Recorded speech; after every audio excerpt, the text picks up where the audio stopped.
धरती पर है भार समान। कि यदि हमने अपने बच्चों को और हम स्वयं भी संस्कारित नहीं हुए तो क्या होगा? जैसे भार होता ना धरती पर वजन, अर्थात हमें कोई ढो रहा है तो धरती माता भी हमें क्या कर रही है? ढो रही है कि साहब अब अपने तो चढ़ गया तो करे तो फिर करना क्या है? तो बोले संस्कार देवत्व जगाते, संस्कार देवत्व जगाते, संस्कार ही देव बनाते, संस्कार ही देव बनाते। और व्यक्ति समाज वहां सुधरा है जहां संस्कार परंपरा है। जहां संस्कारों की परंपरा है वही व्यक्ति और समाज का निर्माण होता हुआ चला जाता है। मित्रों, छोटे छोटे सूत्र प्रभु जी गुरुदेव ने दिए हैं, पहले उन सूत्रों को समझ लें। वैसे हमारे यहाँ संस्कार के बारे में बड़ा सम्यक, बहुत बड़ा जो है वो है? वैसे संस्कार होते कितने हैं तो इस पर भी विभिन्न मत हैं, बहुत सारे मत रहे हैं, बहुत सारे मतांतर रहे हैं। तो गौतम ऋषि ने 40 संस्कारों की बात की। गौतम ऋषि ने कितने संस्कार की बात की थी? कि 40 संस्कार व्यक्ति को कराने चाहिए। और अंगिरा ऋषि ने कहा नहीं, बोले 40 की जरूरत नहीं है, 25 करने चाहिए। गौतम ऋषि ने 40 तो अंगिरा ऋषि ने कितने कहा? बोले 25 संस्कार कराना चाहिए। और व्यास और मनु ने 14 संस्कारों को स्वीकारोक्ति दी। कुछ आचार्यों ने 12 संस्कारों को महत्व दिया, कोई 10 कहते हैं। वैसे 16 संस्कार हमारे यहाँ कहे गए हैं। उन 16 संस्कारों में जो है महत्वपूर्ण जो है, परम पूज्य गुरुदेव ने समय के महत्ता को देखते हुए, वर्तमान परिस्थितियों को देखते हुए, परम पूज्य गुरुदेव ने कितने संस्कार बताए?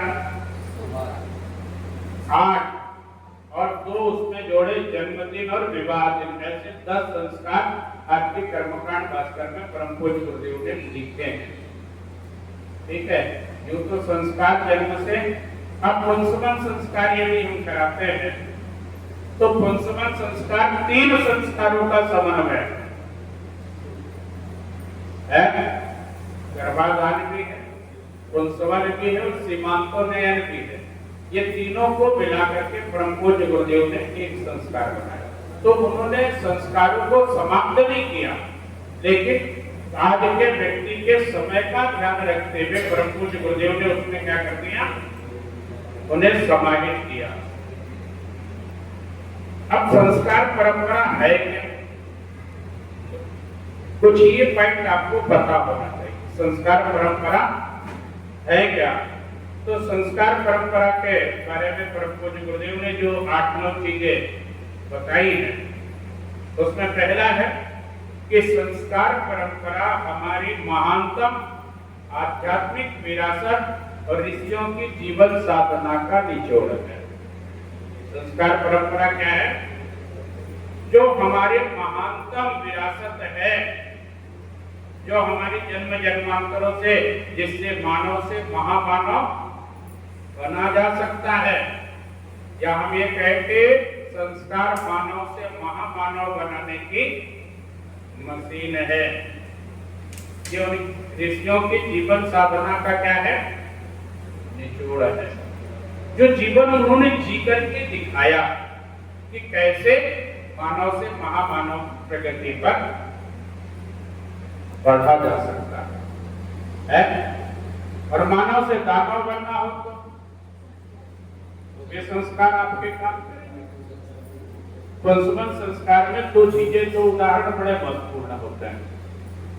एक, क्योंकि संस्कारों से कैसे मानव से महामानव बना जाता है, तो इसका पहला उदाहरण मानव से महामानव बनाने का कि हिरण्याकश्यप की पत्नी का नाम क्या था? कयाधु। कयाधु ने क्या करा था? राक्षस कुल में जन्मी, राक्षस की पत्नी, लेकिन उसका अपना संकल्प था कि मैं मेरे बेटे को राक्षस बनने नहीं दूंगी, मैं उसे क्या बनाऊंगी? मैं महामानव, देवताओं के समतुल्य बनाने के उसने संकल्प लिया था। राक्षस के घर में होने के बाद भी मां का संकल्प था कि इसे राक्षस नहीं बनने देना है। ऋषियों को उन्होंने नारद ऋषि का संग किया, श्री जय श्रीमन नारायण नाम का संकीर्तन किया और अपने बेटे को क्या बना दिया? भगवान का सबसे बड़ा भक्त। दूसरा एक और उदाहरण जिसका नाम क्या है? केकसी, जान पहचान है ना? कौन नहीं है? रावण की पत्नी है,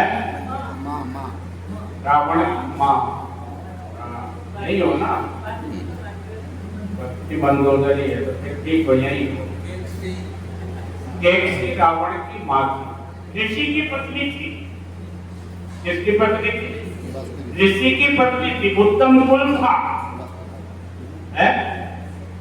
वेद ज्ञान उत्तम कुल पाया और फिर भी रावण जो कहा है, क्योंकि उसका मां का संकल्प था कि मैं इसे इंसान, देवता को छोड़ो, मैं इसे इंसान भी बनने, मैं इसे क्या बना दूंगी?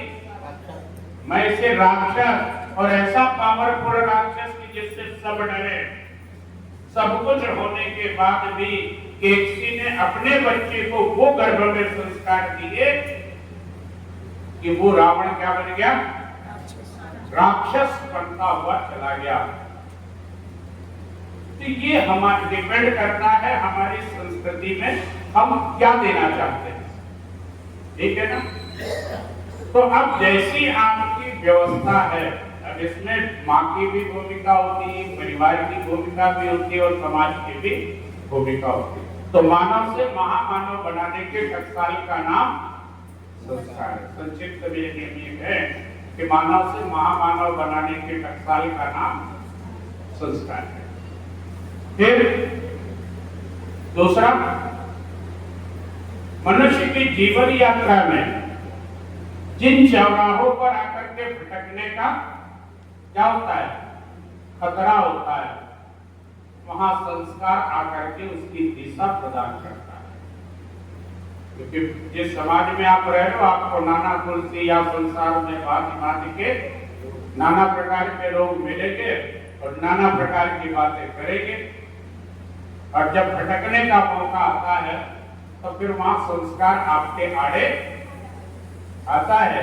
यदि आपके श्रेष्ठ संस्कार हैं तो आपको गलत मार्ग पर जाने नहीं देगा। तो संस्कार क्यों महत्वपूर्ण है? बात समझ में आया ना? यानी जब हम किन कर्तव्य विमोड़ के चौराहे पर खड़े होते हैं तो संस्कार आकर के हमारा मार्गदर्शन करता है। किन कर्तव्य विमोड़ अर्थात अब कुछ भी समझ में नहीं आ रहा, अब करे तो करे क्या, तो वहां आपका संस्कार आपकी मदद करता है, ठीक है? फिर संस्कार क्या है? तो गुरुजी लिखते हैं कि ऋषि प्रणीत यज्ञ शैली का प्रशिक्षण एवं अभ्यास का नाम संस्कार है। ऋषियों के अनुरूप जीवन जीने का जो है उसका प्रशिक्षण भी जरूरी है, उसका शिक्षण अभ्यास भी जरूरी। नहीं साहब, आपने प्रशिक्षण ले लिया, अभ्यास नहीं करोगे तो बात बनेगी क्या है?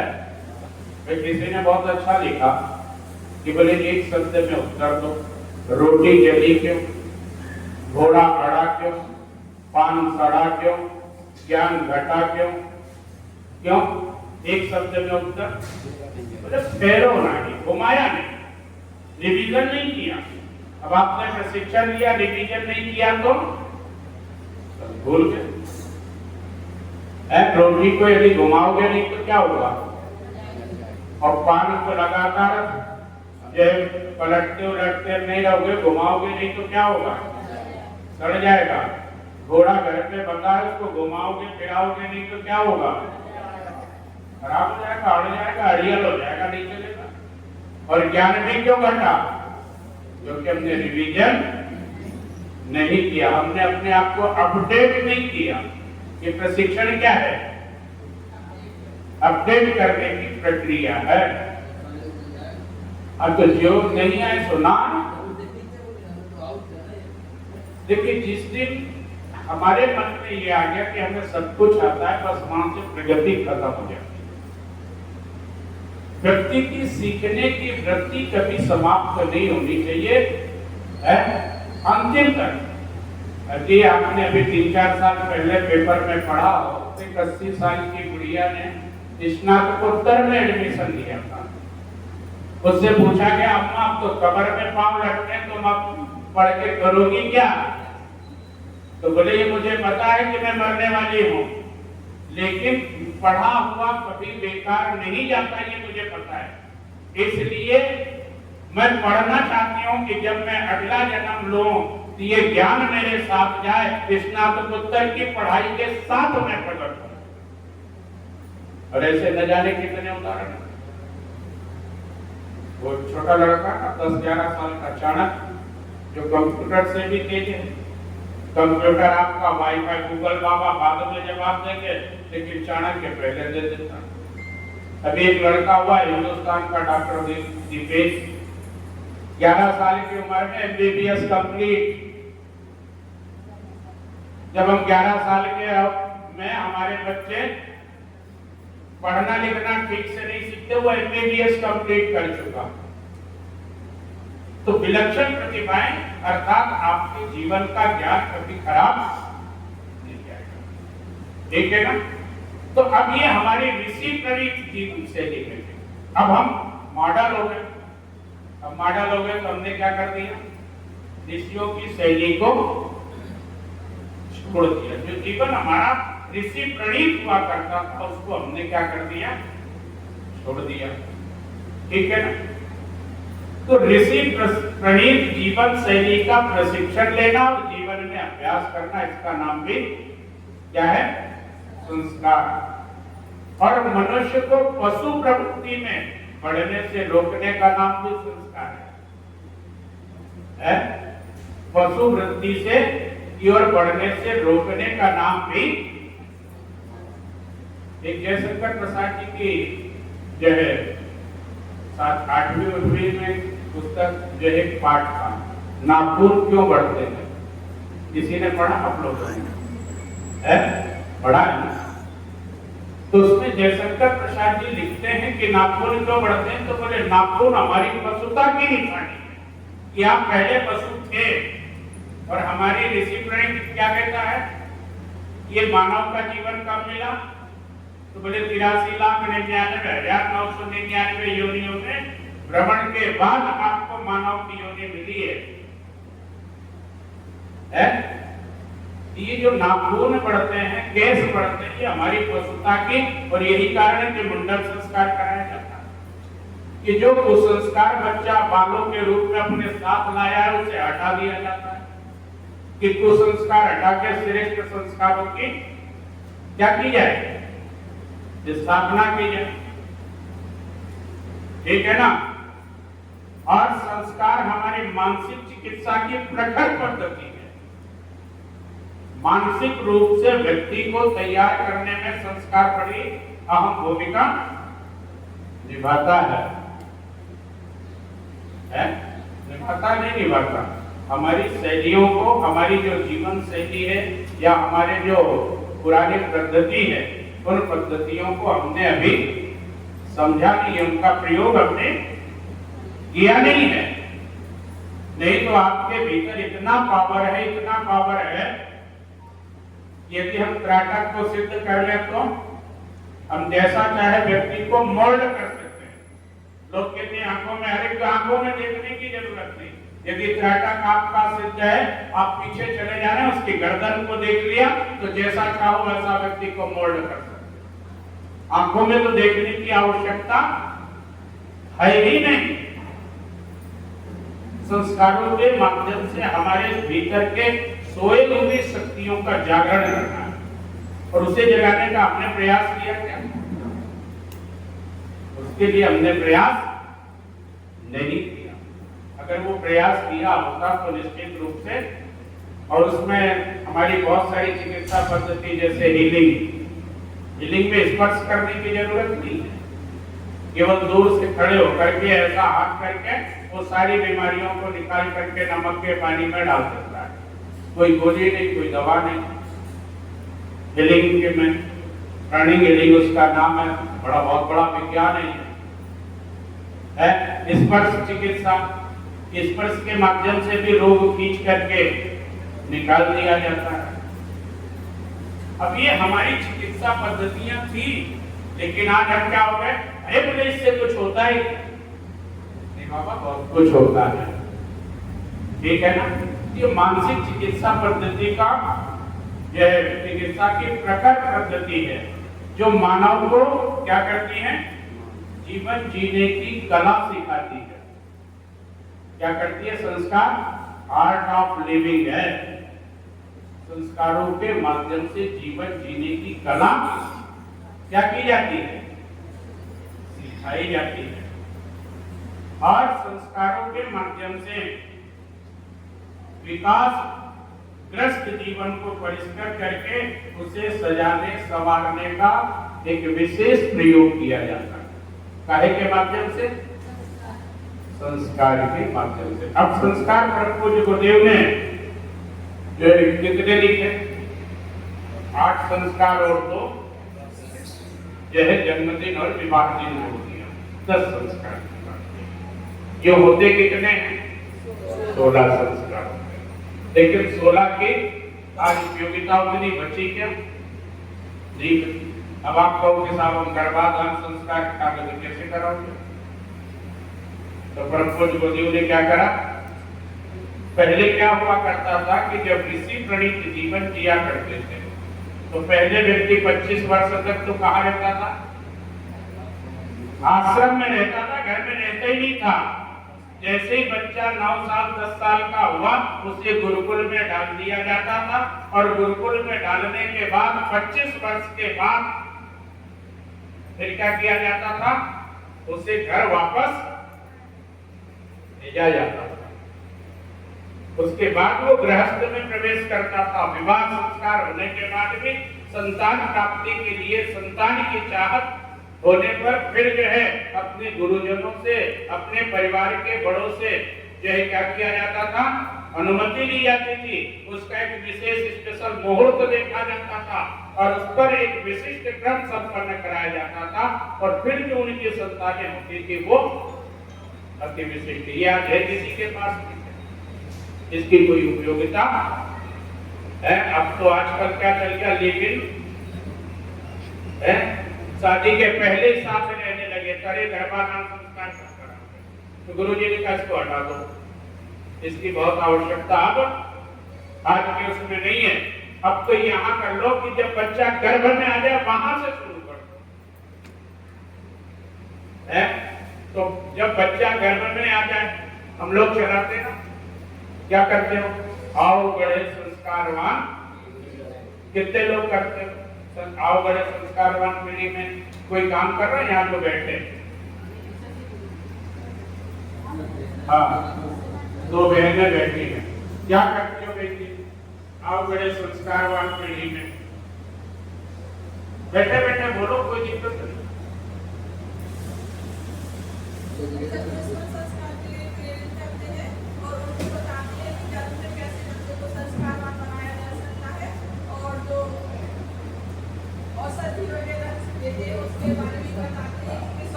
जिससे आपके बच्चे में वो बनाएंगे, यही सब उसमें अर्थ है। उसका आपसे मार्गदर्शन आज हम चाहने वाले थे कि आप इसको विशेष रूप से, वैसे हमारी सभी बहनें जाती है। बोलिए गायत्री माता की। अर्थात हम पुंसवन संस्कार करा करके छुट्टी पा लेते। आओ बड़े संस्कारवान पीढ़ी।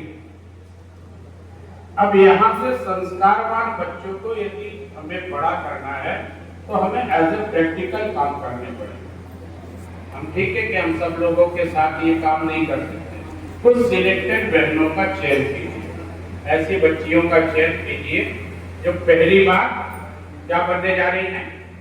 मातृत्व के सुख को प्राप्त करने जा रही है। ऐसी बहनों का चयन। जब बच्चा गर्भ में आता है, तीसरे माह में ही उसका पुंसवन, क्योंकि तीसरे महीने से बच्चे का मस्तिष्क का विकास प्रारंभ हो जाता है, वो सीखने की प्रक्रिया में आ जाता है। अब आपको यहाँ पुंसवन का शिक्षण तो देना है, लेकिन जीवन जीना उसको सिखाना है। क्योंकि हमसे जो भूल क्या होती है, हमसे जो गलतियां क्या होती हैं कि हम लोग जब ये देखते हैं कि अब यहाँ तो कोई है नहीं, हम दो ही जन हैं, लेकिन गर्भ में बच्चा क्या कर रहा है? सुनने ना सीख रहा है। आपके व्यक्तित्व को, आपका चिंतन आपके बच्चे के चरित्र का निर्माण कर रहा है। ये बेहद महत्वपूर्ण है और बड़े संस्कारवान पीढ़ी में कि आपका चरित्र आपके बच्चे के, आपका चिंतन आपके बच्चे के चरित्र का निर्माण, तो उसमें चिंतन बेहद उत्कृष्ट होना चाहिए। इसके कुछ लेटेस्ट उदाहरण दीजिए। अब पुराने उदाहरण बहुत हो गए, अभिमन्यु की कहानी नहीं, अब आप लेटेस्ट खोजिए।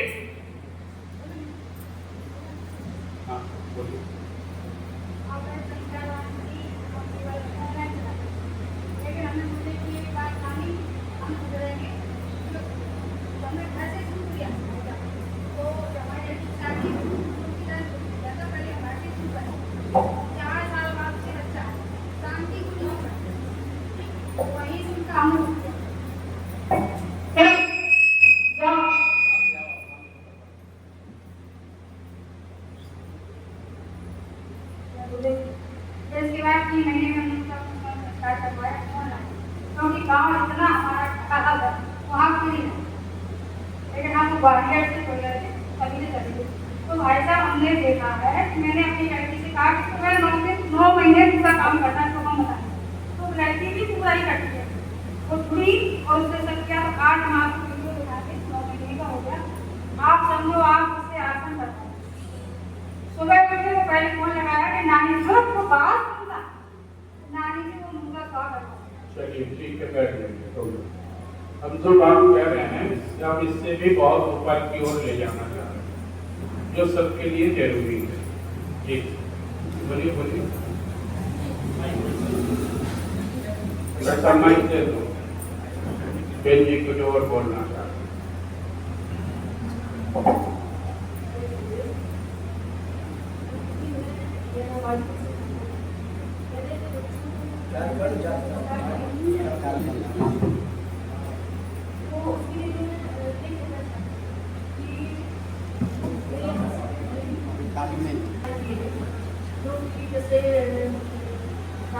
कौन रखेगा?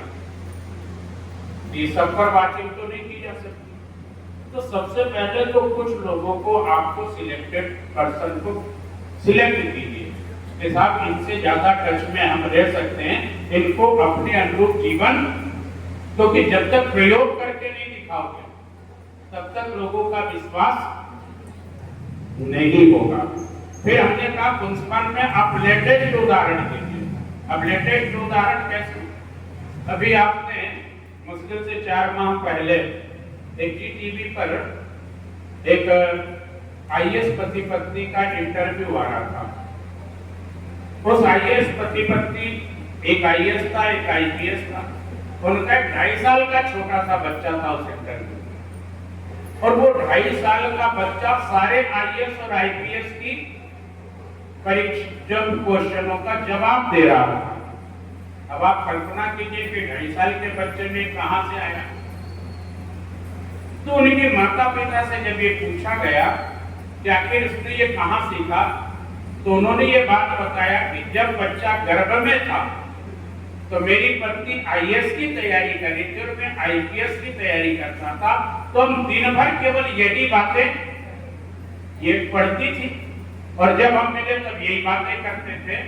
तो ये जो बच्चा जिसने जन्म लिया है वो गर्भ से कंप्लीट तैयार होकर के आईएएस बनने की तैयारी के साथ, और चंचल इतना था कि वो बिल्कुल दौड़ते दौड़ते जवाब दे। तो महत्वपूर्ण बात यह है कि हमारा चिंतन जैसा होगा, हमारे बच्चे का चरित्र वैसा बनेगा। ठीक है। दो उदाहरण मैंने पहले दी कि माँ जैसा चाहे वैसा बच्चे को बना सकती है। अब इसके अनुरूप उसका जीवन, क्योंकि 3 वर्ष में बच्चा सीखने की प्रक्रिया शुरू कर देता है। और हम लोग तो अक्सर क्या करते हैं 5 माह 6 माह, कुछ तो हमारे यहाँ आते कि 8वें महीने में करा दो, कोई मतलब नहीं, ठीक है ना।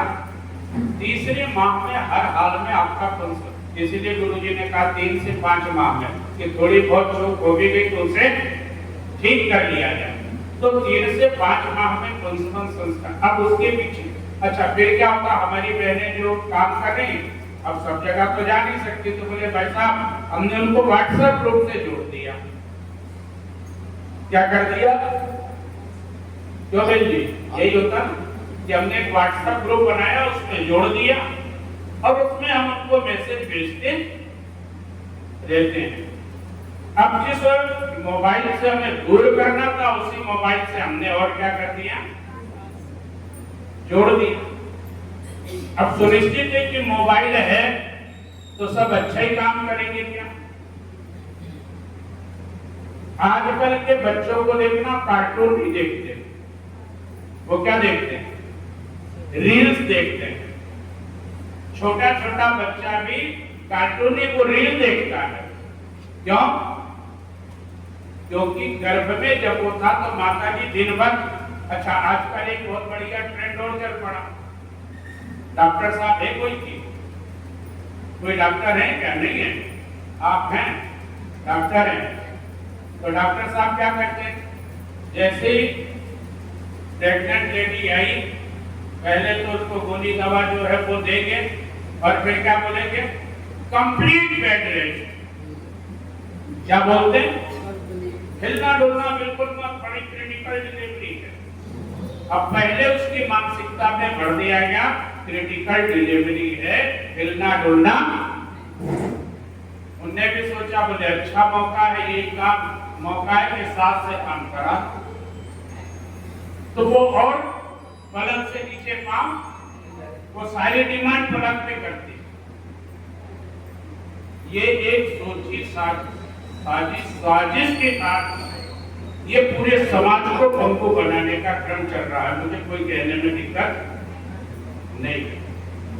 तो आप अपनी बेटियों को सबसे पहले तो ये सिखाइए कि कंप्लीट बेड रेस्ट की कोई जरूरत, हल्का फुल्का काम निरंतर गतिमान रहे, क्योंकि आपको तो कंप्लीट बेड रेस्ट इसलिए कहा कि तुम आलसी होगी तब तो बच्चा महालसी होगा, तब तो हमारी दुकान बराबर चलती रहेगी है। और यदि सक्रियता है तो आप बीमार कम होंगे। आप याद रखना, बीमार वही होता है जो निष्क्रिय है।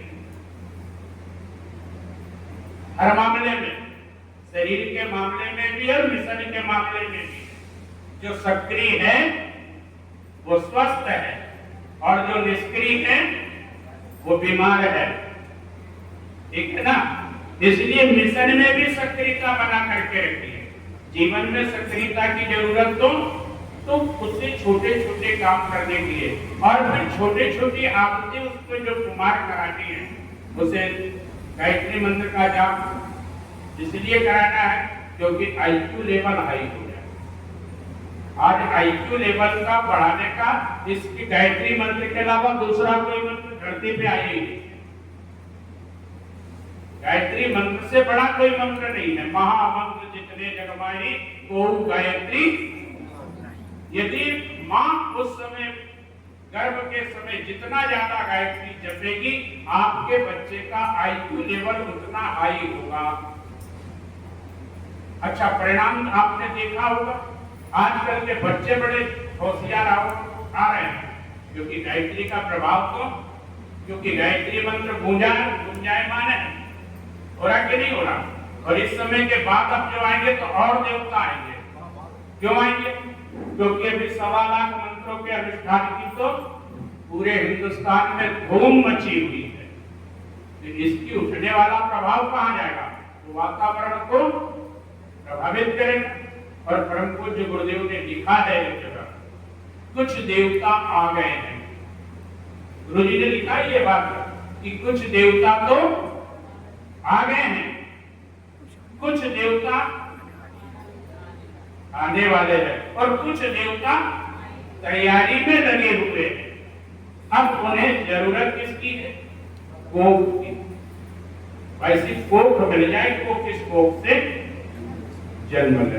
तो आपको दूसरा काम गायत्री मंत्र से उसे जोड़ना है। तीसरा उसके व्यवहार में वो नैतिकता, वो सारी चीजें जो आप चाहते हो वो सब उसके भीतर स्थापित करेंगे।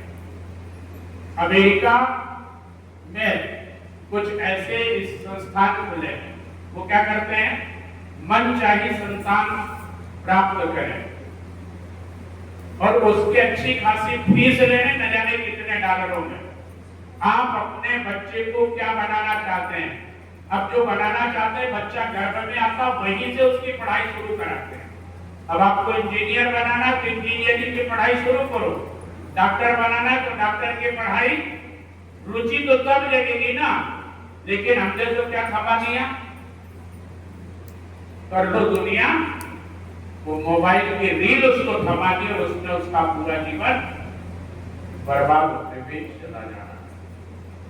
आपको इस दुनिया से थोड़ा सा बाहर तो 9 माह के लिए अच्छा हो कि इस मोबाइल को बंद कर दो, केवल उतने ही काम कीजिए जितनी आपकी बातचीत करनी है, बस बाकी कोई काम उससे नहीं करेंगे। फिर आप अपनी जीवन शैली में, और ये क्रम बच्चे के जन्म के बाद में शुरू करना पड़ेगा। अब बच्चे के जन्म तक ही नहीं, अब बच्चे के जन्म के बाद 0 से 5 साल तक तो संति को चला रहा है माँ की पाठशाला, चला रहा ना, वो कोई पढ़ने के लिए थोड़ी है, वो कराने के लिए। ऐसे परिवारों के साथ जिनके यहाँ 0 से 5 वर्ष के बच्चे, क्या हम उनके परिवारों तक पहुंच रहे हैं? क्या वो उसको पढ़ करके हम उसके प्रैक्टिकल में ला रहे हैं? तब आओ बड़े संस्कारवान पीढ़ी का काम कहां से है? जब बच्चा गर्भ में आता है वहां से लेकर 5 वर्ष तक आपको उसको क्या करना है? लगातार। और ये भी सच्चाई है कि इतना सब कोई कर, इसके लिए ज्यादा से ज्यादा कार्यकर्ता खड़े कीजिए। नहीं सब हम ही करेंगे तो फिर आपकी टीम छोटी हो जाएगी। आपने बहुत अच्छी बात सिखा दी, लेकिन क्या सब हम लोग मानते हैं? बोलो ना। हम तो अपनी बात करें कि सारी अच्छी बातें आपने करी, उसको हमने क्या अपने जीवन में उतारा? क्या है? कल हमने बहुत देर तक बोला तो 15-20 लोगों ने सेट लिया, बाकी लोगों ने फिर भी नहीं लिया। तो जब हमारी ये हालत है तो सोचिए कि वो जो मिशन से नहीं जुड़े हैं, वो जो बच्चा अभी कुछ जानता नहीं है, तो उसके जीवन में बदलाव कैसे आएगा? वो बदलाव सने तो आओ बड़े संस्कारवान पीढ़ी बनाने के लिए 5 वर्ष तक उसके पीछे पड़ना पड़ेगा। अब जैसे ही 5 वर्ष का हो जाए तो 5 से 15 वर्ष के बच्चों के लिए हमारा दूसरा पाठशाला शुरू है, बाल संस्कार। लेकिन क्या हमारी बाल संस्कार शालाएं हम चला रहे हैं? क्या हम बाल संस्कार शालाओं में वो सारी चीजें दे रहे हैं जैसा मिशन चाहता है? चला भी रहे हैं तो हम वो चीजें नहीं दे रहे हैं। नियमित चलनी चाहिए। परम काहे में प्रसन्न है? बोले साप्ताहिक में भी, बोले 1 सप्ताह छोड़ गया तो पाक्षिक हो गई, और 2 बार छोड़ गया तो बंद हो गई। यही हो रहा ना बाल संस्कार शालाएं भी नियमित चले। उसके लिए हम देना अपना समय, हम क्यों नहीं देते? हम जाए वहीं चलाइए घंटे की बाल संस्कार शाला, तब तो आप संस्कारवान पीढ़ी बनाएंगे। अब जैसे 15 साल का हुआ तो बिगड़ने का समय आ गया, तो फिर आपका कन्या कौशल शिविर और किशोर कौशल शिविर, ये 2 शिविरों की यहाँ जरूरत होती है। 15 से 18 ये लगातार हमारे शक्तिपीठों पर चलना चाहिए और उसके अनुरूप बच्चों को तैयार क्या हम वो कर रहे हैं? अब आप सोचिए कि अभी हम कितना पीछे हैं। अब हम कह रहे साहब आओ बड़े संस्कारवान पीढ़ी, तो संस्कारवान पीढ़ी अब 18 तक आते आते अब जाकर के वो युवा क्या होगा? एक संस्कारित और व्यवस्थित युवा बन पाएगा। इतनी लंबी चेन हमें चलानी पड़ेगी, क्या हम चला पा रहे? और जैसे उस चेन से वो 18 साल का होता है तो वो तुरंत हमारे युवा मंडल से जुड़ना चाहिए और 18 से 40 युवा मंडल में रह करके अपनी लाइफ स्टाइल को व्यवस्थित करते हुए, जीवन को साकार बनाते हुए, और जैसे 40 का हो तो प्रज्ञा मंडल का अब ज्ञानवान हो गया। यहां से व्यक्ति ज्ञानवान बनता, प्रज्ञा मंडल। तो इसीलिए हमारे यहाँ क्या कहा, प्रज्ञा मंडल और प्रज्ञा महिला मंडल, प्रज्ञा युवा मंडल, अर्थात ज्ञानवान लोगों का मंडल। और हमने तो क्या करा, कागज पे मंडल बनाया और छोड़ दिया। क्या हमारे मंडल सक्रिय हैं? क्या साप्ताहिक गतिविधियां चल रही हैं? तो ये जो संस्कारों का क्रम है, ये अविरल मृत्यु तक चलेगा। कहां तक? मृत्यु तक ये चलेगा। तो इसलिए आपको निरंतर प्रयास और पुरुषार्थ करने की, अब जब आप छोटे छोटे संस्कारों पर बात करेंगे तो पुंसवन संस्कार पर हमने बहुत सारी बात की है, कि ना हो गई ना। बातों बातों में पुंसवन संस्कार तो हमने कहा औषधि। अब औषधि क्यों दी जाती है भाई? औषधि क्यों दी जाती है? औषधि सुंघा देना हमारा वो नहीं है, इसके पीछे का बड़ा विज्ञान है? अच्छा, औषधि में 3 चीजें लेते हैं, क्या लेते हैं? और हाँ, बड़का दूध इतना पावरफुल होता है कि शारीरिक रूप से कमजोर अक्षम व्यक्ति भी यदि 1 या 2 बूंद बतासे में डाल करके पी ले, है ना, तीसरे दिन अल्टरनेट डे पर यदि 20 से 25 दिन पी ले तो शारीरिक अक्षमता दूर होती है। और बढ़ क्या होता है? लंबी आयु का होता है। तो आपके गर्भ में पल रहा शिशु लंबी आयु का, इसलिए वट वृक्ष की छाल ली जाती है। और एक और चीज बताऊं, मनचाही संतान गुरु जी की पुस्तक पढ़ लेना। मनचाही संतान कैसे प्राप्त करें उसको पढ़ लीजिएगा। वट का वहां भी बड़ा रोल है, वो क्लियर मैं नहीं करूंगा यहाँ की क्या रोल है, नहीं तो उसमें इतना पावर है कि लिंग चेंज हो जाता है गर्भ में ही। इतना पावरफुल विज्ञान है उसका, लेकिन शर्त यह है कि तीसरे माह के प्रथम सप्ताह में वो होना चाहिए। ठीक है, इसलिए वट वृक्ष लिया जाता है कि दीर्घायु का प्रतीक है, बल और शक्ति का प्रदाता है, और ब्रह्मा का स्वरूप है, निर्माण की ताकत रखता है। और दूसरा है पीपल। पीपल देवयोनि का वृक्ष है, जिसे पालनहार कहा गया है। जो कहा गया कि 24 घंटे ऑक्सीजन देता है, और ऑक्सीजन ना दे तो सियावर रामचंद्र की है। पवन देवता कहते अब तो बहुत करोड़ों बरस हो गए, अब 10 मिनट का रेस्ट लेंगे, उसके बाद चलेंगे। तो 10 मिनट में क्या हो जाएगा? स्वाहा एकदम न गायत्रे, कुछ भी नहीं, सब समाप्त। इसलिए देव वृक्ष, देव योनि का वृक्ष कहा गया पीपल को, क्योंकि 24 घंटे ऑक्सीजन वो देता है। जो देने का काम करता है वो देवता है, जो देने का काम करता है वो देवता है। इस पर भी एक बहुत बड़ी पूरी क्लास है 9 दिन की, जागिए आप देवता है। श्रद्धेय डॉक्टर साहब ने ये 9 दिन तक, नवरात्रि के 9 दिन तक इस क्लास को ली थी, केवल एक ही सब्जेक्ट को, जागिए आप देवता है। नवरात्रि के पूरे 9 दिन इसी पर क्लास है। तो देव योनि के वृक्ष को इसलिए उसके पीपल का पत्ता लिया जाता है, और पीपल का पत्ता इसलिए भी लिया जाता है कि अगर उसका कोपल ली जाती, कोमल पत्ता, क्योंकि कोमल पत्ता हार्ट की बीमारी को ठीक करता है। ये हार्ट की बीमारी का सबसे बढ़िया दवा है पीपल का कोमल पत्ता। ठीक है, इसलिए हमारे ऐसे ही नहीं ले लिया किसी भी चीज को।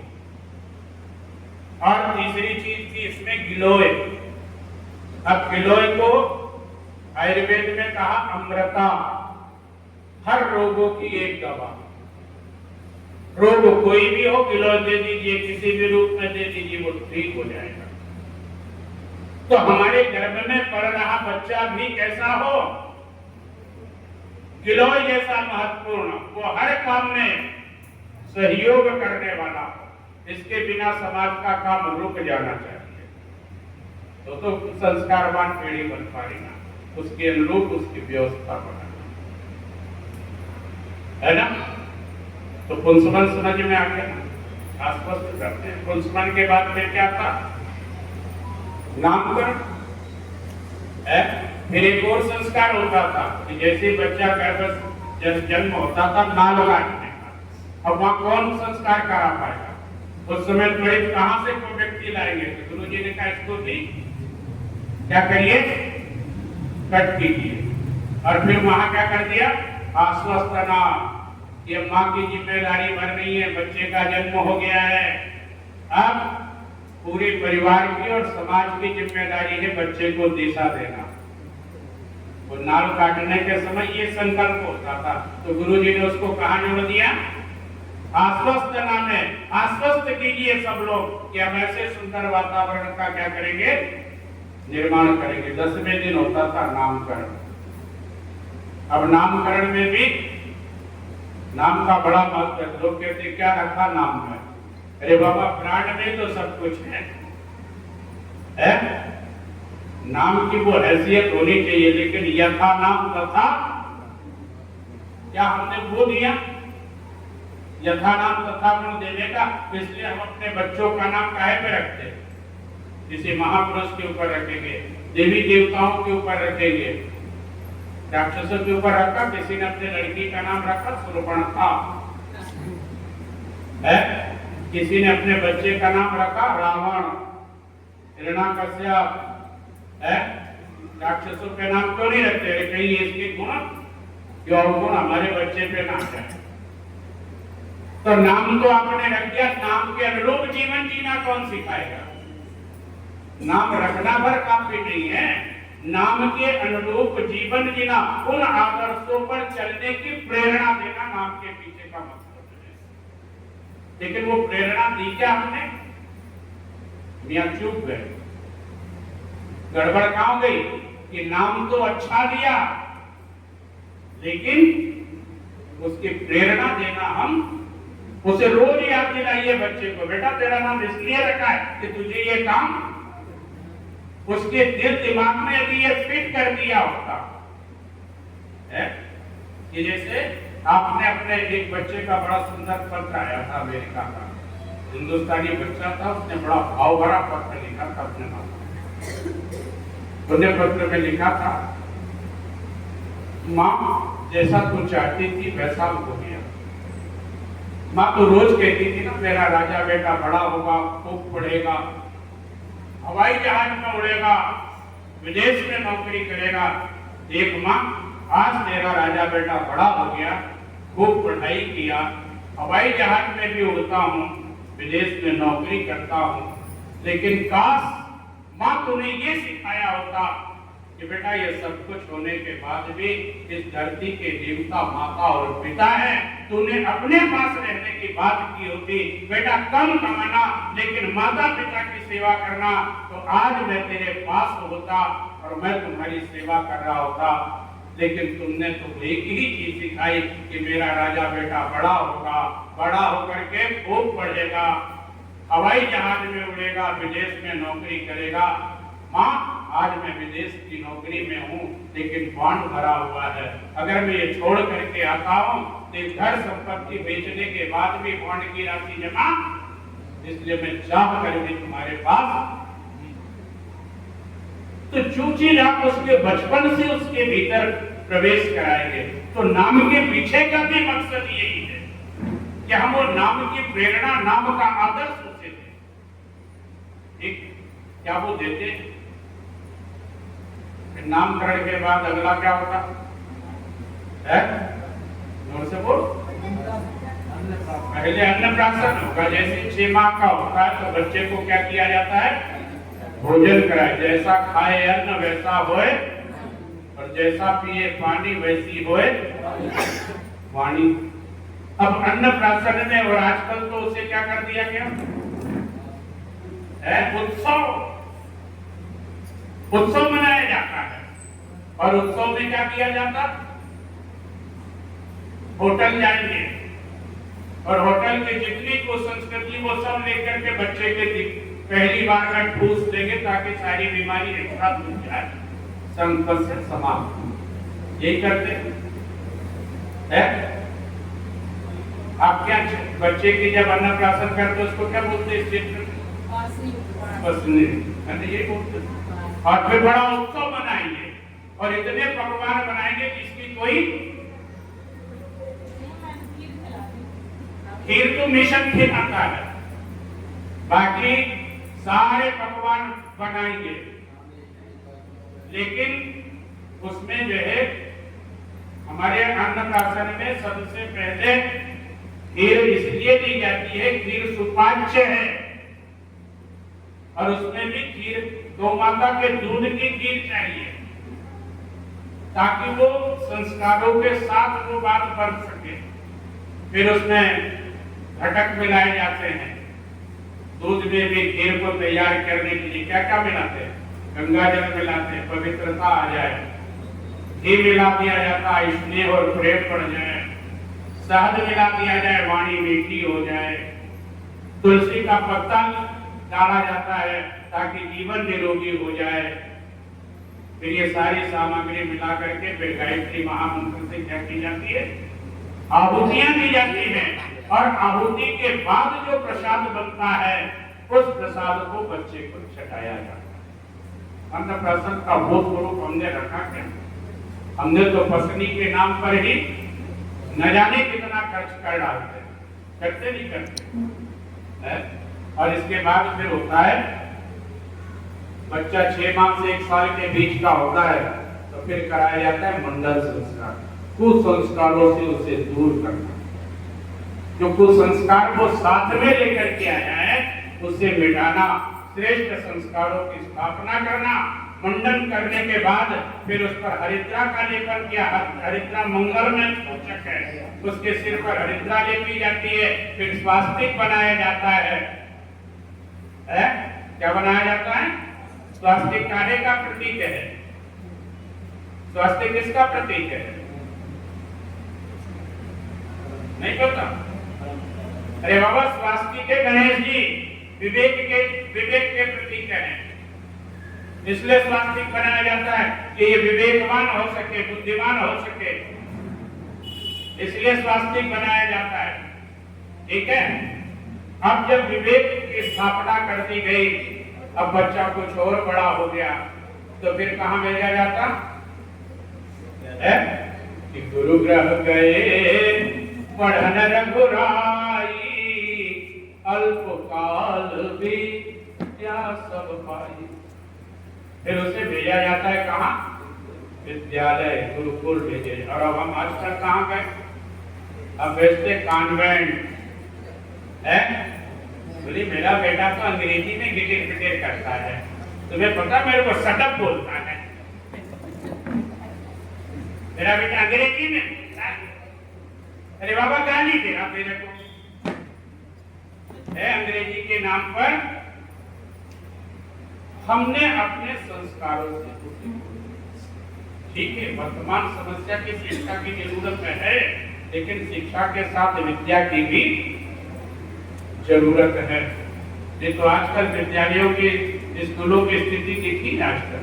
ये तो मंगल विजय की कविता पढ़ लेना, उन्होंने लिखा है, अगणित विद्यालय सजे हैं आज जैसे हो जन्मा से, दूल्हा दुल्हन सजकर आए।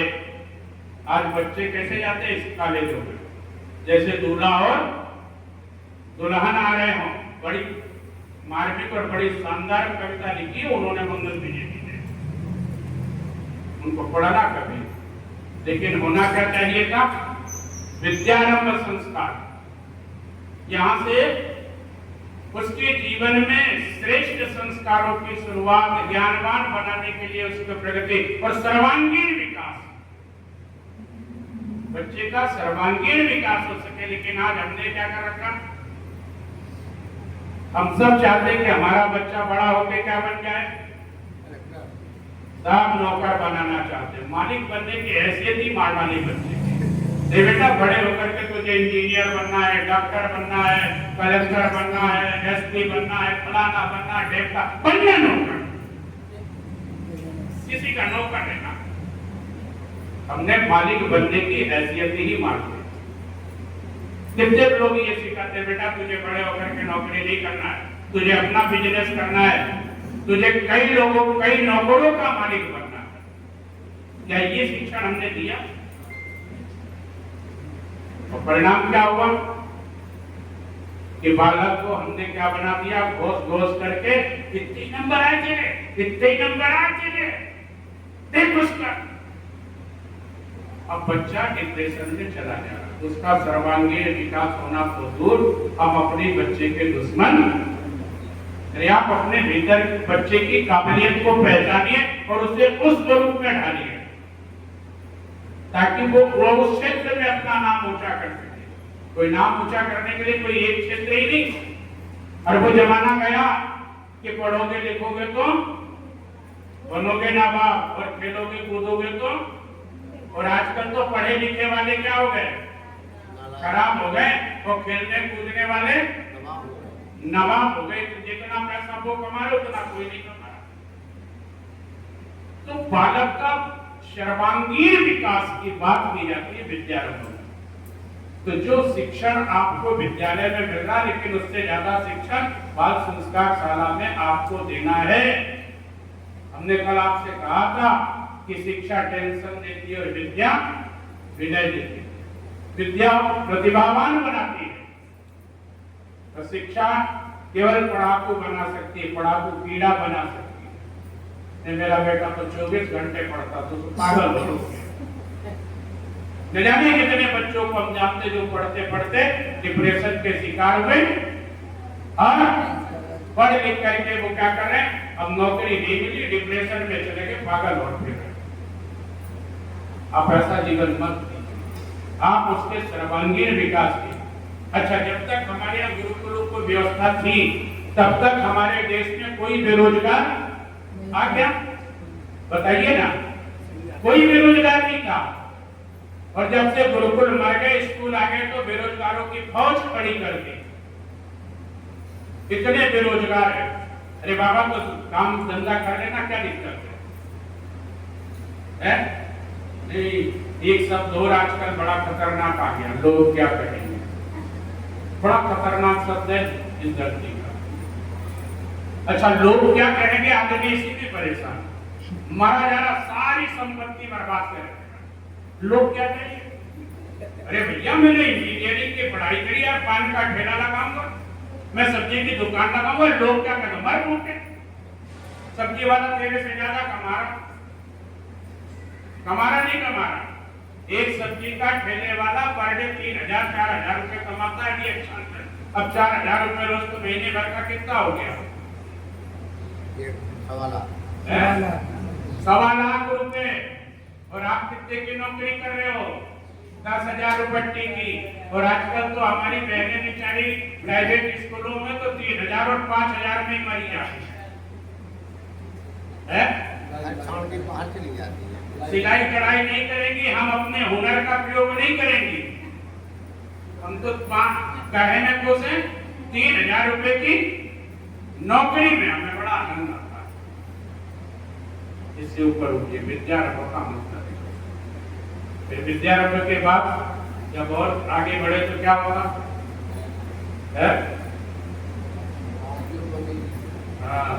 यज्ञोपवीत।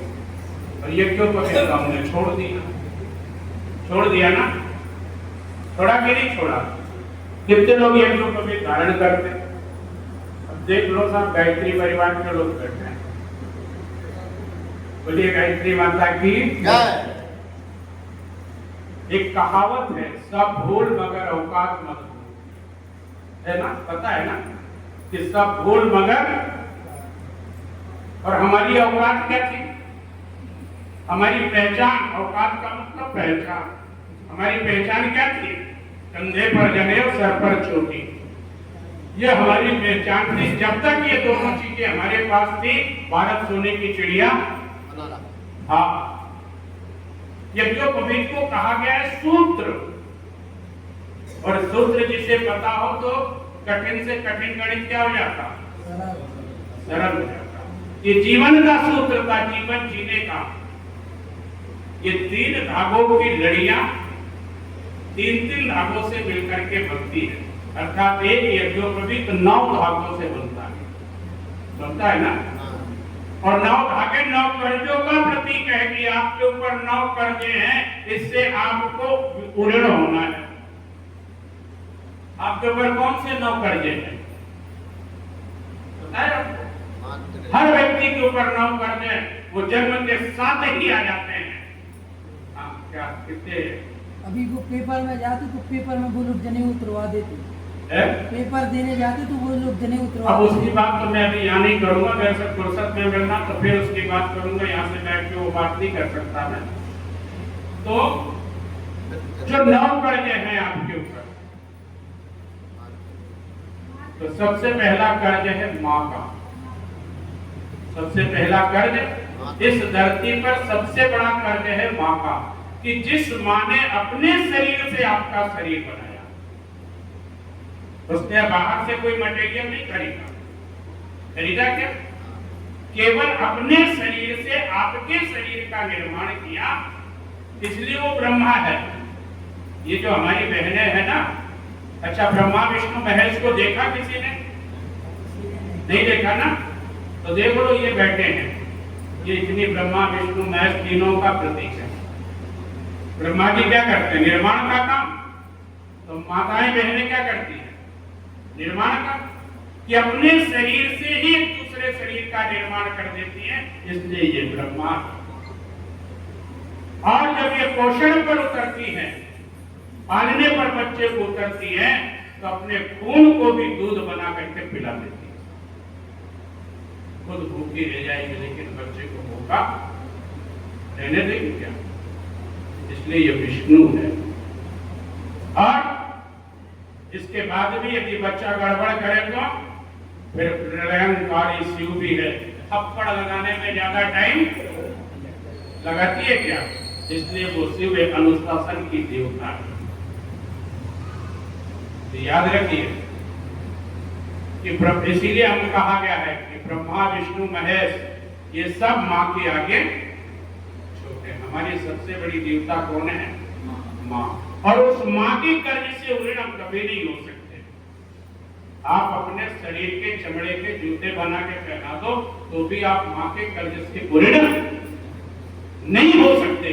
और जाने अनजाने में भी यदि आपने अपने माता पिता को कष्ट दिया है तो आपसे अभागा इस धरती पे कोई होगा। ठीक है, तो यज्ञोपवीत कहती है माँ के ऋण से ऋण हो। दूसरा ऋण है आपका उस पिता का जिस पिता के तेज से आपका जन्म हुआ है। ठीक है, तीसरा कर्ज है आपका उस परिवार का जिस परिवार ने आपका पोषण किया है। चौथा कर्ज है उस समाज का जिस समाज में आप पैदा हुए हो, जिस गांव में आप रह रहे हो, उसका कर्ज आपके ऊपर है। पांचवा कर्ज उस राष्ट्र का है कि जिस राष्ट्र में आप रह रहे हो, अगर राष्ट्र नहीं होता तो आप भी नहीं होते। छठा कर्ज है ऋषियों का। उन ऋषियों ने अगर ये संस्कार परिपाटी नहीं चलाई होती तो आज हम मानव से महामानव बनने की प्रगति में नहीं बढ़ते। सातवां कर्ज है पर्यावरण का। अगर ये पर्यावरण दूषित हो गया तो बीमारियां आ रही रोज है।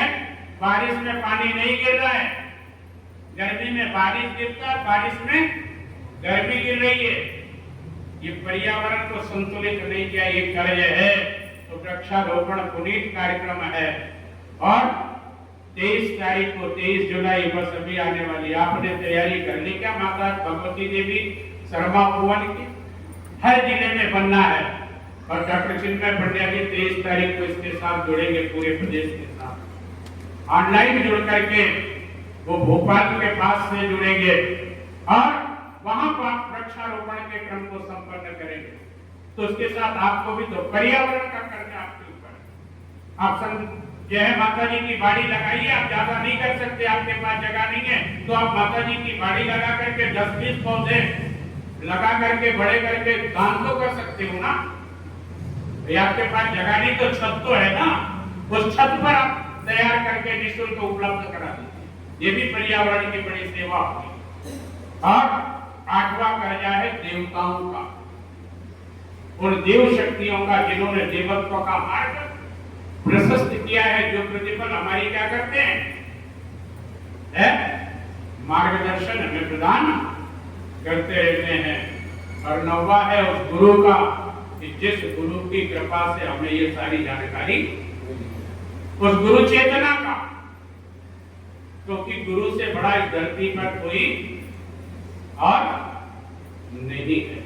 ये 9 कर्जे हमारे ऊपर हैं। अगर ये 9 कर्जे हैं तो 9 देवियां भी आपके साथ में हैं, आपके साथ 9 देवता हैं। ये 9 रानी के रूप में पहला है ओंकार। ओंकार के प्रणव सारा ब्रह्मांड की पावर लिए हुए आपकी यज्ञोपवीत पर बैठा है। दूसरा है अग्नि, जो तेजस्विता को आपको प्रदान करता है, आपको तेजस्वी बनाता है, दूसरा देवता। और तीसरा देवता है अनंत देवता, अनंत ब्रह्मांड का जो पालक है, सब सारी शक्तियों के साथ आपकी यज्ञोपवीत में विराजमान होता है। चौथा है चंद्र। चंद्र देवता तेजस्विता है तो शांति भी चाहिए, नहीं तो हम तेजस्वी बहुत है तो किसी पे भी कुछ भी कर दे, नहीं तो चंद्रमा ने कहा शीतल बने रहिए। थोड़ा सा समझदारी से अमृत के स्वरूप के रूप में चंद्रमा आपके यज्ञों को भी करता है। फिर आपकी पितृ शक्तियां, पितृ देवताओं की शक्तियां आपकी यज्ञोपवीत के साथ में है, जो आपका प्रतिपल मार्गदर्शन करने को तैयार है। छठा है प्रजापति और साथ में है वायु देवता, जो निरंतर गतिशील बनाए रखने की प्रेरणा देते हैं। 8वां है सूर्य, जो सारी संसार को प्रेरणा देने का कार्य आप कर सके, इसके लिए ये यज्ञोपवीत क्या करती है, आपको तैयार करती है।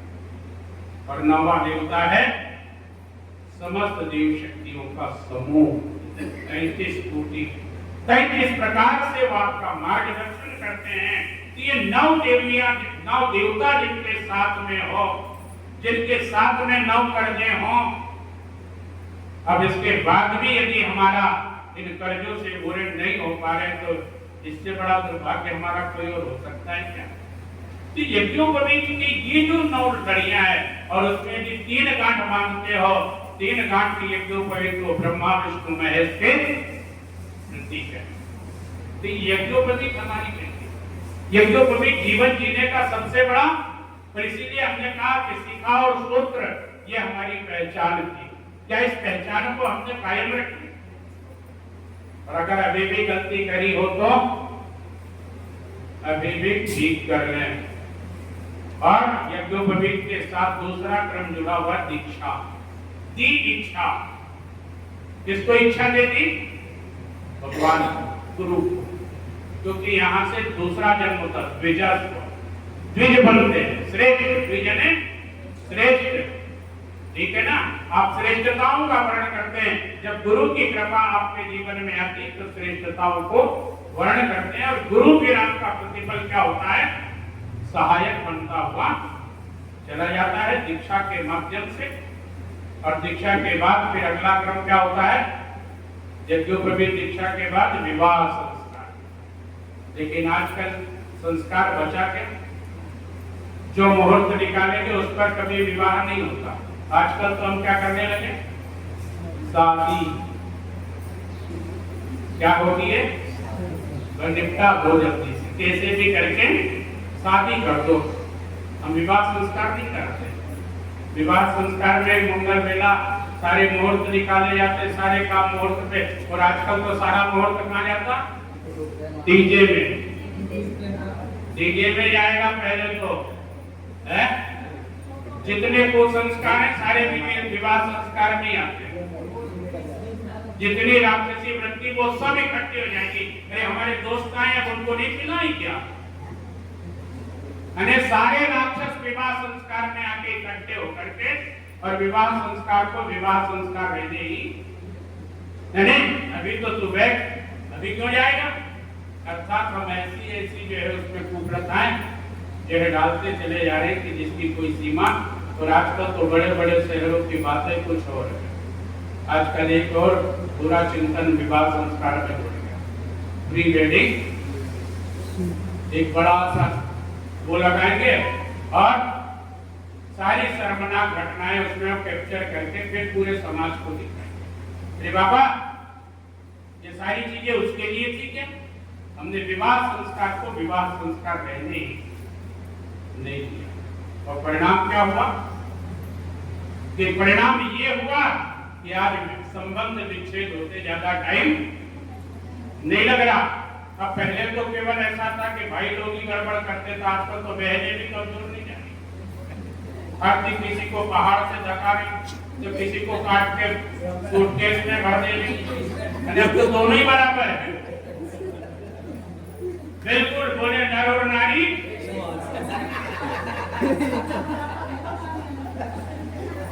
इन कुसंस्कारों से यदि हमने अपने बेटे बेटियों को नहीं बचाया तो हमारा वैवाहिक जीवन निश्चित रूप से बर्बाद होता हुआ। विवाहों के संस्कारों में की गई जो संकल्प है उन संकल्पों के प्रति प्रतिबद्ध किया जाए। बेटे, जीवन जीना है तो इस प्रकार से जीना है, ऋषि प्रणीत जीवन जीने का। अब आप कुप्रथाएं हटाएं अपने उसमें से। हम जो है मिशनरी भाव के साथ विवाह संस्कारों को संपन्न करें। फिर विवाह के बाद हो गया, अब विवाह हो गया, कमाई दमाई हो गई, 50 के हो गए तो घर छोड़ो। गुरु जी ने कहा 4 घंटे के वानप्रस्थी बनो। जिसमें 50 के कितने हो जरा हाथ खड़े करना, जो 50 साल के हो गए हो हाथ खड़े करो ईमानदारी से। किसी भी कहिए जरा फोटो खींच लो, सब खड़े करो। 50 से ऊपर वाले भी, यानी 50 के हो गए उसके बाद हाथ खड़ा कर दो। ये था हमारा, गुरु जी ने लिखा है कि 50 के हो गए तो हमारा संस्कारों की परिपाटी क्या कहती है? वानप्रस्थ संस्कार लीजिए। अब वानप्रस्थी बनिए, कब तक घर में रहोगे? अब चाबी बेटा बहू को दीजिए, है चाबी टांगे मत फिरिए। अब क्या कीजिए? अब जिम्मेदारियों से मुक्त होना प्रारंभ कीजिए। आप 50 के पहले तक, लेकिन आप तो दुर्भाग्य है कि 35 साल तक तो शादी नहीं करते, बोले अभी तो कैरियर बना रहे हैं। अब कैरियर के चक्कर में हमारा जो है वैवाहिक जीवन क्या हो गया? बराबर होता हुआ चला गया। तो वानप्रस्थ का मतलब होता है 4 घंटे के समझदारी। आप 20 घंटे अपने घर के लिए दिए, 4 घंटे समाज के लिए निकालिए, समाज को श्रेष्ठ बनाने के लिए निकालिए। अब जो जहां है वहीं काम कीजिए। ठीक है, विदेश नहीं जा सकते मत जाओ, आप बाहर नहीं जा सकते मत जाओ, तो जो जिस मोहल्ले का है उस मोहल्ले की जिम्मेदारी तो लो। आप बाल संस्कार शाला चला सकते हो, आप सत्साहित्य पढ़ा सकते हो, आप घर घर जो है क्या कर सकते हो? जनसंपर्क कर सकते हो। आज जनसंपर्क करते हैं क्या? बोलिए ना, नहीं करते। यज्ञ के समय नहीं करते तो आ गए तो मिल लेते, और ये साड़ी कहां से ली थी? बस यही करते हैं। जब बड़ा यज्ञ आयोजन, जब हमारी गरज होती है तो चंदा मांगने जाते, जनसंपर्क करने नहीं जाते कि भैया यज्ञ रख रहे हैं तो तुम भी आना और पैसा कौड़ी भी दे दो। ये जनसंपर्क नहीं है तो स्वार्थ से जाते हो। जनसंपर्क निस्वार्थ भाव से किया जाता है। वो मिलने का काम किया तो हमारा चंदा नहीं मानते हो, वो तो वही रसीद कटा लेते जिसकी सबसे बड़ा चंदा है संवेदन। अब जो है जो ये सामूहिकता में यही क्रम चल रहा था, सारा क्रम यही की। अच्छा, इसके बाद कार्यक्रम संपन्न होने के बाद फिर हम गए दोबारा कार्यक्रम संपन्न, काम संपन्न। अब जितने लोगों ने आपको सहयोग दिया था जनसंपर्क में जाकर के, हमने उस धन्यवाद देने गए भाई साहब आपका बहुत धन्यवाद, आप आए, देखिए कार्यक्रम की शोभा बढ़ गई। ये सब यज्ञ का प्रसाद हम लेकर के आए आपके लिए, ये यज्ञ की भस्म है और ये प्रसाद है, इसे आप ले लीजिए।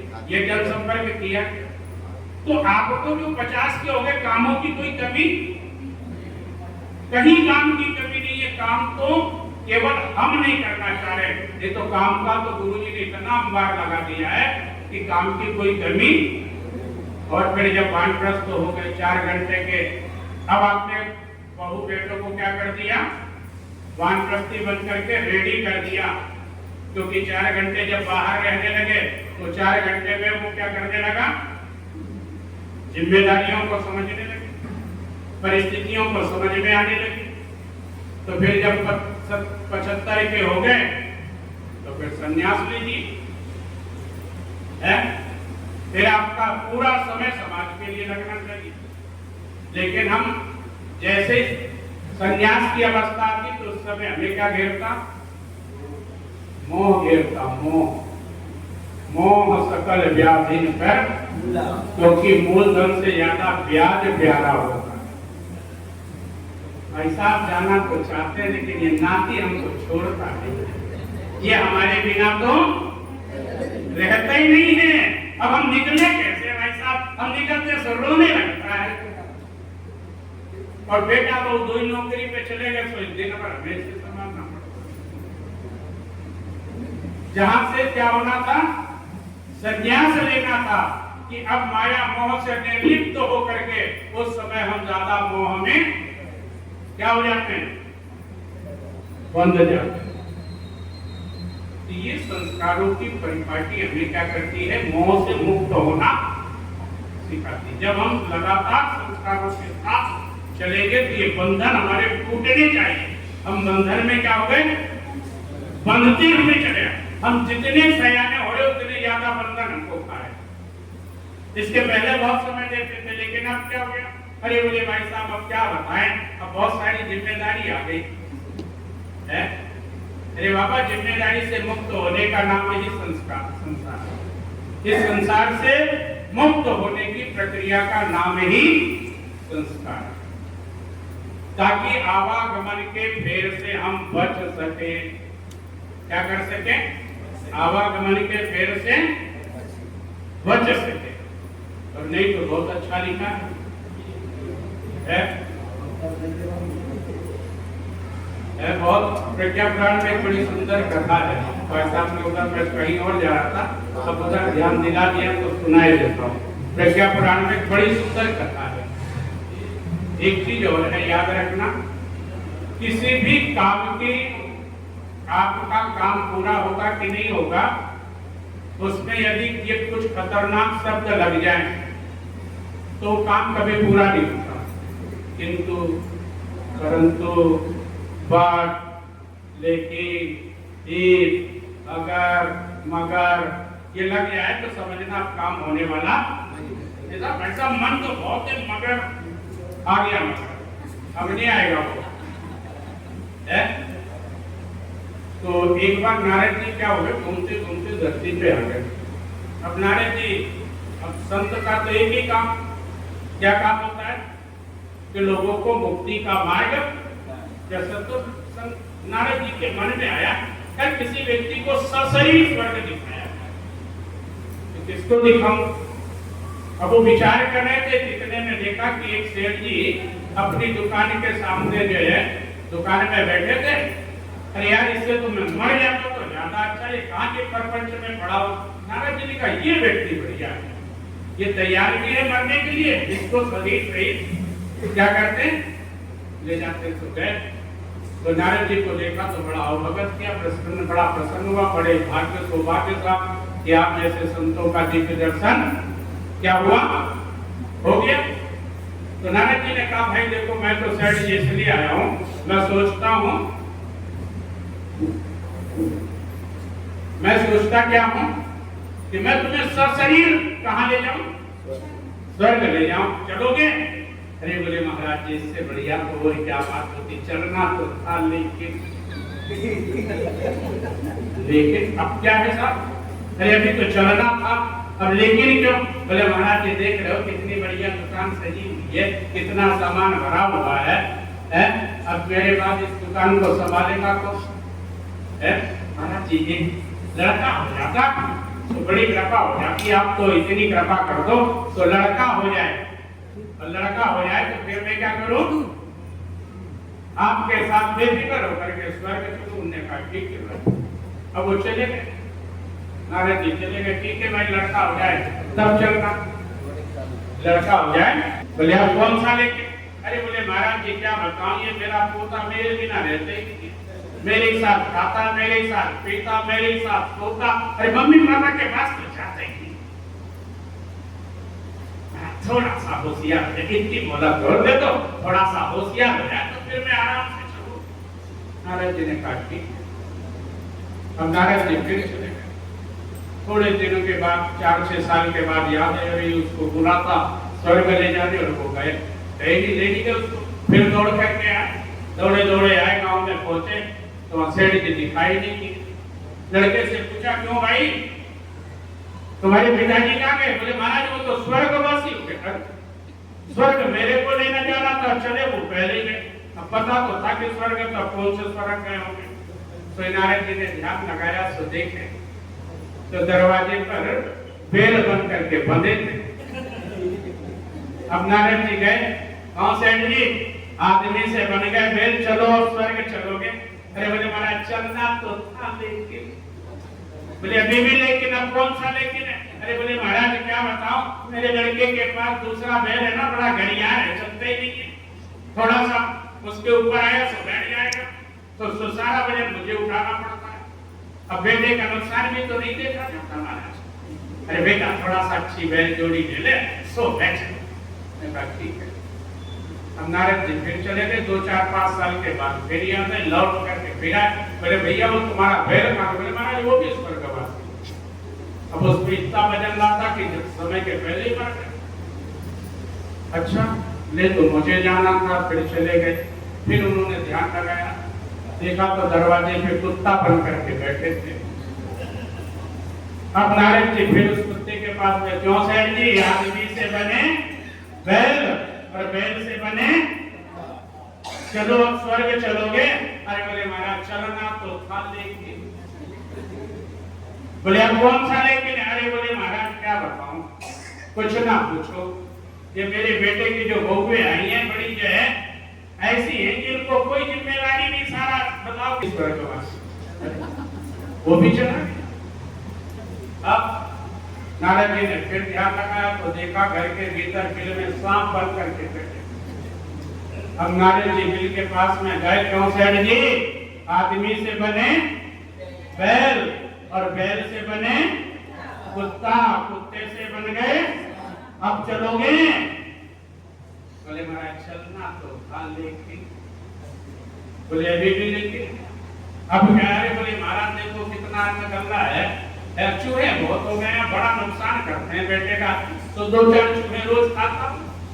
कुछ तो कम लगाई, सांप सांप सांप, लड़का दौड़ कर गया महाराज का। अरे बोले इस बिल में घुसा हुआ है। लड़के ने खोलता हुआ पानी लेकर के आया, जैसे बिल में डाला तड़फड़ाता हुआ सांप बाहर निकला तो लड़के ने उसका मुख कुचल। भाइयों बहनों यदि इस मोह से ऊपर नहीं उठे तो क्या होगा? बोले रामचंद्र भगवान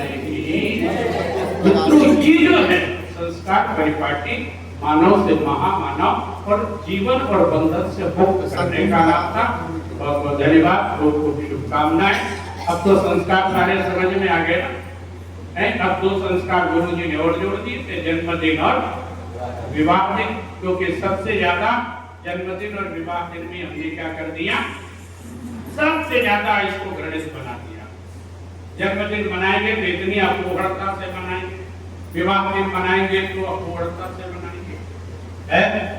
अरे हमारी संस्कृति काटने के लिए, हमारी संस्कृति काय की रही, जोड़ने की रही है। और इसलिए जो है हमारे यहाँ दीपक जलाए नहीं, बुझाए नहीं दीपक, और हम लोग क्या करते हैं जन्मदिन में बत्तियां जलाएंगे और फिर बच्चे को कहेंगे फूक दो, बुझा दो, फिर सब लोग ताली बजाएंगे, बड़ा खुश होंगे, हे भगवान इसके जीवन में अंधेरा कायम रहे, इसका जीवन में कभी प्रगति ना हो, इसका जीवन अंधकार से डूबा है, इसका सर्वनाश हो जाए, वो बड़ा खुश होंगे, वाह हैप्पी बर्थडे। अरे बाबा दीपक जला करके प्रगति की कामना की जाती है, दीपक जला करके प्रगति की कामना की जाती है। और हम काय की कामना करें? दीपक कि अंधेरा कायम रहे। तो इस कुप्रथाओं से हमें दूर करने के लिए दिव्य यज्ञों के माध्यम से हमें जन्मदिन और विवाह दिन पंच तत्वों की विवेचना, जो 5 तत्व हमारे लिए क्यों जरूरी है, और इसी प्रकार से विवाह दिन में भी जयमाला कराई जाती है। जो कराई जाती है कि याद दिला दिया जाए कि आप एक दूसरों के गले के हार हो। अच्छा, आदमी एक ही जगह हार पसंद करता, बाकी सब जगह जीतना चाहता। कहाँ हार पसंद करता? जयमाला का हार है, वो हार उसे बड़ी उससे जो है पसंद करता है। फिर आप जो है उसमें शपथ आश्वासन करवाइए और शपथ फिर से याद दिला दीजिए कहीं की, ताकि जो है कि लूज कांटेक्ट हो तो क्या हो जाए, कस दिया जाए, ताकि शपथ याद दिला दी जाए और शपथ आश्वासन का जो है क्रम को कराया जाए। और फिर क्या करा दिया जाए? शरीर दो हो, आत्मा एक, तो बातियों का मिलन है ना, कि दो शरीर को एक आत्मा के रूप में हम पूरा जीवन काल व्यतीत करेंगे। इस प्रकार से विवाह दिवस को भी मनाते हुए ये सारे संस्कारों का क्रम हमें अपने जीवन में क्या करना है, चलाना है। बहुत बहुत धन्यवाद। बहुत बहुत